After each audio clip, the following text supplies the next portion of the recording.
Hi, I'm Christy. And I'm Emily, and we're two sisters from Scotland who converted this Citroen Relay van into our dream camper. We knew we didn't want to waste our 20s being stuck in a 9-to-5 job, so for us converting a van into a camper van was a no-brainer. It's allowed us to travel for the whole of 2022 so far, and we hope to continue doing so for the foreseeable. Let's get into the tour.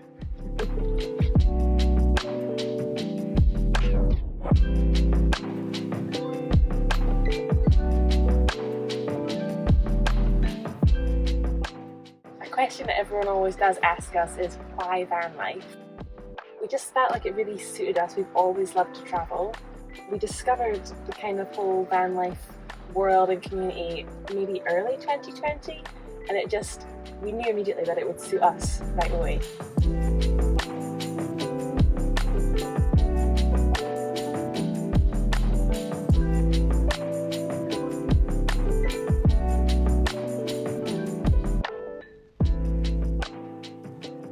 So this is our van. It's a 2016 Citroen Relay.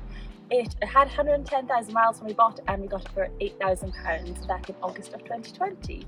We opted for this van because, in our opinion, no other van compares. It's the widest of the vans, which means we can sleep widthways, which allows us to have a much more creative floor layout, and also it's the boxiest, so theoretically it should be the easiest to convert if you have no prior skills like we did. Alright, come on in. First thing you'll notice is this little curved thing right here. This is our coffee table slash shoe storage. So it just means that we can throw our shoes in prior to going into the van to keep the dirt out of the van and keep the floor nice and clean, again, in theory. Another thing you'll notice about this is the curve. We opted to utilise curves throughout the van because we just feel it gives it a much nicer space to be in. It opens the space up a lot without losing much in terms of storage or anything like that. So in we go.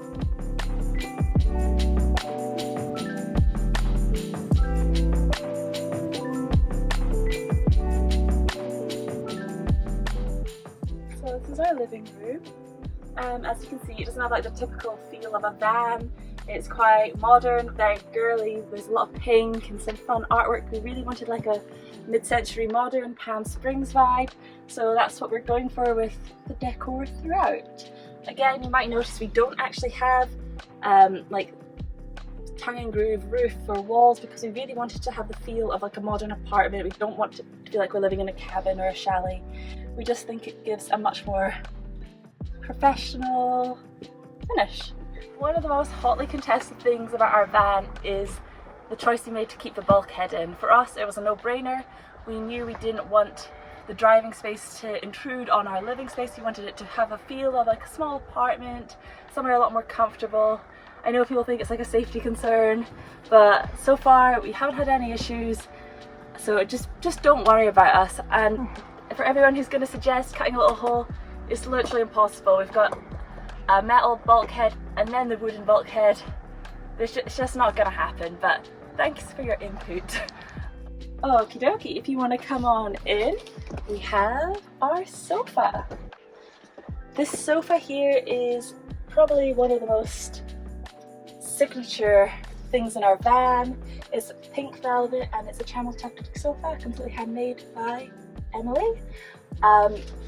There is 10 centimeters foam on the bottom, and these are all padded, so it's a really comfortable seat. Although it may not look it, it really is a perfect place to lounge. We knew we wanted a living room when we were creating the van because we didn't want to spend our time in bed or outdoors all the time. We wanted a space where we could hang out, entertain, eat our dinner. So that's the reason we opted for this. A lot of vans of our size, they generally don't have like a living room. They might have like 2 seats or so, but for us, we really wanted somewhere social and comfortable, so here we are. Like I said, there's a lot of girly touches throughout. We've got our 3 prints here and all of our Polaroids from where we've been in the van so far, and of course a mirror because we're girls after all. Another great thing about our living room is that it is filled with storage. Particularly we have our clothes storage right up here. These are just simple spring operated hinges which allows them to stay open. They're quite a good size. Luckily for us, we are very similar sizes, so we fit all the same clothes, so it's like we have one wardrobe for two of us, but it works perfectly. We also have storage under here, and this just holds chargers, games, just miscellaneous stuff. And it is just a push open, push close. It's never opened in transit, so it's perfect for being on the road. We also have storage under the back of this seat and under this seat here, with all of our electrical systems right at the back, butted up against the bulkhead. This was so we could keep the weight of the van really far forward because the batteries are so heavy. Finally, our last piece of storage is up here. Looks a bit of a mess at the minute, but this is just additional clothes. We've got these boxes which pull out really easily. We've got our pants and our socks, all of our jumpers, and just other stuff. And this area here we store our window covers and just bags, camera, other stuff like that.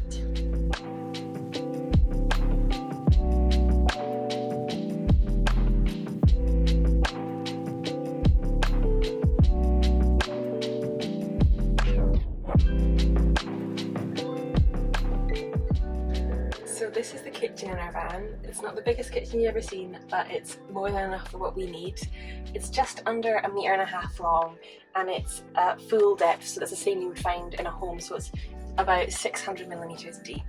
The worktop itself, we went for a hardwood worktop, and that's because we want to include this curve here, which kind of follows on from the curve of the coffee table, and to do that in a laminate would just look a bit dodgy, so in a hardwood it does look kind of nice here. As you can see, we don't have any built-in hobs or anything like that here, and that was on purpose. We didn't want to clutter the space with stuff we're not going to be using all the time, so kind of make the most of the space that we've got. So we've got this pop-up socket here, so whenever we need to cook something we can pull out an induction hob or a George Foreman grill and just plug it in when we need it. And for where we keep that, basically everything for the kitchen we keep in what we call the big drawer, and that just holds, honestly, absolutely everything. So we've got the induction hob, the George Foreman grill, plates, bowls, cups, cutlery utensils, literally everything you could possibly need for the kitchen fits in the big drawer here. So underneath the big drawer we have our fridge. We went for the 65 litre Dometic fridge. We thought about going for the size down when we were buying it because fridges are expensive, but I'm glad we went for this one because it's honestly the perfect size for us. It keeps a lot of stuff to eat all the time in there, like gnocchi and pasta and pizza, all the healthy stuff. And again, down under the big drawer we've got the pull-out pantry, so that's for all like our tinned goods and basically jars of sauces. The rest of our food storage we keep in our overhead compartments here. So it is packed full of snacks just now, but these are on these spring-loaded hinges here, so they stay open, and also they'll stay closed when you're driving, so you don't have to lock them, which is always handy. As for another storage solution, we have the classic IKEA metal bar here, which we keep our scissors, knives and one pan on. We couldn't recommend this enough. It is so strong. This pan here, it never once has moved when we've been driving anywhere. So definitely couldn't recommend that enough. And as you can see behind it, we've got this spotty wallpaper, which it goes the whole way along this wall here. But to protect it as a backsplash, we've just used some clear acrylic over the top, just so it, like, cooking mess doesn't ruin the wallpaper. I don't know why more people don't do it. I think it looks really cute, but it keeps the weight down as well, because otherwise you'd be using tiles and things, so it just gets heavy. And honestly, this is light and looks cute. And basically the last storage part of the kitchen is the big curved cupboard. This door was a bit of a nightmare to make, but hey, we got there. And all we've got in here is our bin and our diesel heater. So the diesel is in there, and the heater blows out just from here, so that blows directly into the living room space. This is our kitchen tap and sink. This tap I think so many people also have because it's just so handy. The great thing about it is that we can swing it to the outside of the van, so it's kind of like an outdoor shower. We would only really use this if you had like a sandy flip-flops or something you didn't want to bring into the van, so you can just hose things off before it comes in. There's two different like water settings, so there's this one and that one. It works great. We've got no complaints about it. Something we included in our van that I think quite a lot of people don't include in their van kitchens is a toe kick under the kitchen. So this just means you can stand really close into the worktop. Also, it lets people pass by if you were standing in the kitchen. But the great thing about it means you can reach the full depth without kind of having to stand further away and really reaching over to get into your kitchen space. So that's something really handy we've included, and we definitely don't regret including, and we would recommend it.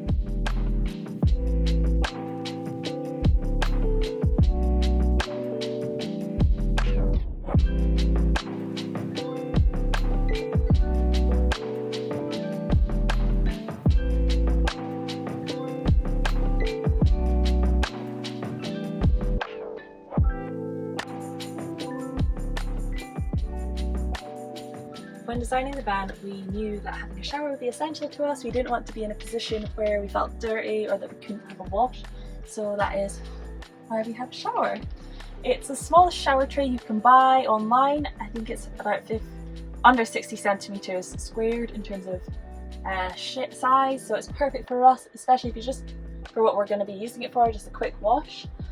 We opted for a shower curtain opposed to a door of sorts because it just frees up the space and makes it so much more versatile than if you were to use a door. For example, if you're wanting to access this drawer, it sort of means you can just sink right back into the shower. Not that you really need to, but it just helps, especially with the fridge when you're bending over. It just gives you a little bit of extra room. We opted to aqua panel it as opposed to tiling it because it's so lightweight. These are 2.5 millimeters thick and weigh next to nothing, and it's a great solution if you want to waterproof your room. We opted for this blue colour because we just wanted to break it up because there's quite a bit of pink, so here we have it. The shower head we've gone for is one which has a start-stop valve, so it means that you can sort of control the flow of water so you're not churning through your water quicker than you'd hope, and it just lets us conserve water. Within our shower we keep our porta potty. This porta potty is at least 30 years old. It was our granny's, then our parents', now it's ours. It's a bit of a family heirloom. It's for number ones only in this van. Twos on an emergency are fine, but we try to steer clear of that. It just sits inside the shower, and when we do want to have a shower, this can just be lifted out as easy as that, and then you have a full shower. Another great thing about the shower is it's a great place to store like damp or wet clothes or laundry that's gone through and hasn't been tumble dried, as it can just drain down into the grey tank straight from the shower. It's also perfect for like storing jackets if it's raining because it doesn't leave your van feeling damp. The great thing about having a shower is although you may think you're losing space by having a full size structure in your van, we've felt like we've gained a lot of space. We've felt like we've gained a lot of storage space because if you don't know where to put something, shove it in the shower. That's where we keep all of our swimming costumes, our laundry. We even have a pizza oven in there that we use from time to time. It's a very versatile space that we would honestly be lost without.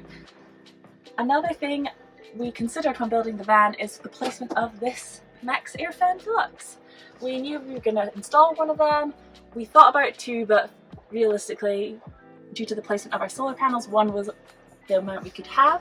It's placed strategically here between the shower and the kitchen, so it can act as an extractor fan for the kitchen cooking fumes and for the showers, just to keep any moisture out. Finally, because we opted for such a small shower, it gave us the option to build this little tower of storage. It has been invaluable to us. It holds all of our toiletries, towels, toilet paper, cleaning supplies, just everything. It's great, especially because when you're in the shower you can just leave this open and grab and put stuff back. It's a great little device. And if you come in closer here, you'll also find we have some laptop storage. This is just where we keep them during transit, just so they don't fly out, and they just are securely stowed.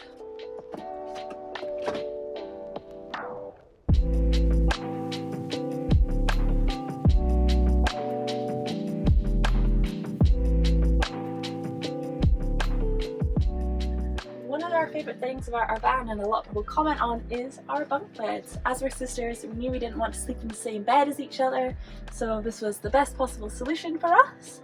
As you can see here, there's no structure holding it up at the side, it goes straight into the wall structure of the van.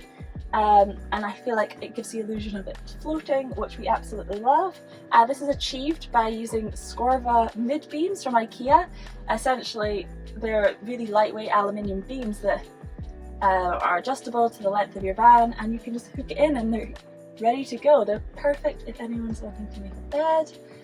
We've cladded it with just a bit of a skirting board, and what you can't see is we actually have a fair bit of storage between the bottom of the mattress and the bottom of the bed here.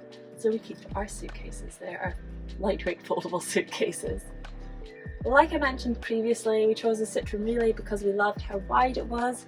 I'm 5'8", Emily's 5'10", and we can both sleep widthways. As you can see, here is a single bed, and down here we have a small double. The single bed has a slightly bit more headroom than the small double, just because they're getting the extra width, and they also have this area here. It's a 30 centimeters where you can essentially sit up if you want to, so you don't feel cramped in either of the beds. It's been great so far. Both beds are equipped with a memory foam mattress, so we are sleeping very comfortably. In our beds we have 2 lights each, both of which are touch operational, much like throughout the van. For example, in the kitchen here we have another light. These are so whatever end of the bed you choose to sleep at, you essentially have a reading light. Not that we do any reading, but it's good to have. Again, both beds have a 230 volt socket and 2 USBs, so we can charge up all of our belongings while we sleep. The 230 volt socket is also extremely handy because we can use it to plug stuff in our garage area, but we'll speak more about that later. Although our van is really well insulated, it still gets extremely hot, especially out here where it's 30 degrees, so we have recently added in some fans. This is making the Croatian summer heat a little bit more manageable for our Scottish skin.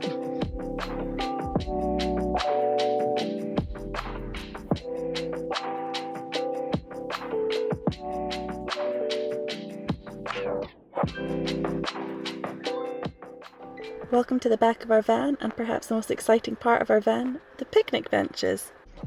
The great thing about having this here is that we can take our portable induction hob and cook outdoors. Because we've got our 230 volt sockets just inside here, we can cook out here and eat out here for a little bit of alfresco dining in the Croatian sun. Yep, they are just slide in and out, super easy, and they don't fall out when we're driving either. They kind of lock into position. Got the inspiration for this kind of picnic bench style from Instagram. We did make a few changes to make ours suit our needs perfectly. So you'll notice that we don't have any drawer slides on the outside of our picnic benches here, and that's so that we don't end up getting oil on our legs or getting our skin caught on the slides. We just thought it would be really uncomfortable. So we've designed them in a way that the slides are on the inside of the bench, so you can't really see them at all, so they're quite seamless. A little design thing there. The whole garage area is sort of raised on what we call the false floor here. We did that so that we could obviously have the benches underneath, but it also gives us these storage drawers here, so we can store all the smaller things like pieces for the hose and games and just the things that would get lost in the space back here. The garage itself is deceptively big. It's the width of a small double bed, so it goes all the way back. So it looks quite small, but it fits a ton of stuff in here. So we've got a 2-person inflatable kayak, skateboards, wetsuits, helmet, just everything you need is in the back of our van here. So at the very back of our garage space, we have all of our plumbing as well. So it is a huge space. So another thing we keep in the back of our van here is our electric scooters. So one sits on each bed frame, so this one's not in just now because obviously we're using a table. They just sit in position. The great thing about storing them like this is, again, we've got the 230 volt sockets just inside, so we can charge them up when they're in their stored position.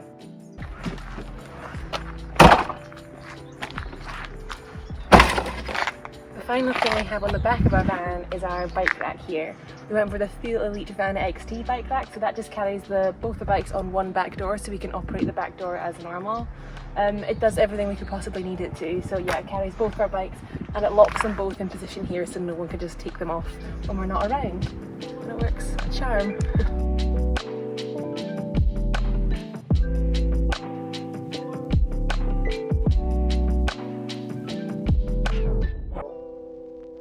We wanted to be a predominantly off-grid van and we needed enough water to allow us to do that for about a week, so we opted for the 70-litre water tank, and that generally keeps us afloat for a week with 1 shower each per week. However, we do try to outsource showers as much as possible so we're not unclean. So the water tank is just in the root area, and we have a 50-litre grey water tank which is slung underneath just for convenience. We have opted to put the inlet here just inside the van. We chose this in order to just not cut into the van. We wanted the van to have as little holes in it as possible just because it's just another opportunity for rust to ignite, and also we were hoping to have a very stealthy van. So that's just popped in here and accessed with a key.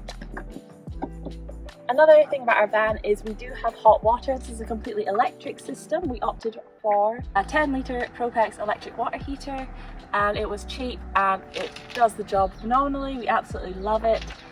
It is once again just under the bed right at the back and takes about 30 minutes to heat up, and then we have lovely hot running water. We also have an electric pump, a filter and an accumulator, so this regulates the water pressure and it just feels like you're in a normal house with normal running water, and we love it.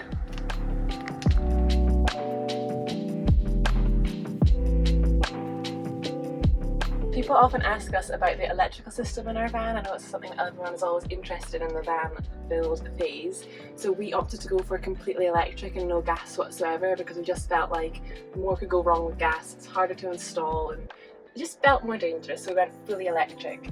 So what we've gone for is 2 150 amp hour lithium batteries, and we've wired these in parallel so that when you wire in parallel it basically keeps the voltage the same and doubles the current. So we've got the 12 volts and then also 300 amp hours of the battery. So to charge those batteries, on the roof we've gone for 2 185 watt solar panels, wire the series, and also we have a DC to DC charger so that when we're driving the van it can also help to charge it. When we're like in Croatia as we are just now, we really don't have to worry about the power. The sun really does all the work we need, but if we're somewhere a lot colder and it's rainier for say a week or so, then we could have the option of going into a campsite because we've also installed a shore power hookup which charges the battery directly from the battery charger. Thank you for watching our video. I hope you like our van as much as we do. It really has been a labour of love, but we are so thrilled with the results. If you like this video and want to learn how to make a van of your own, we've created a blog that details all the systems you need to turn a van into a small home. This includes plumbing, electrics and all the structure with easy to follow step-by-step guides, so we hope that can help you. Once again, thank you for watching the video and thank you for all your support. Bye!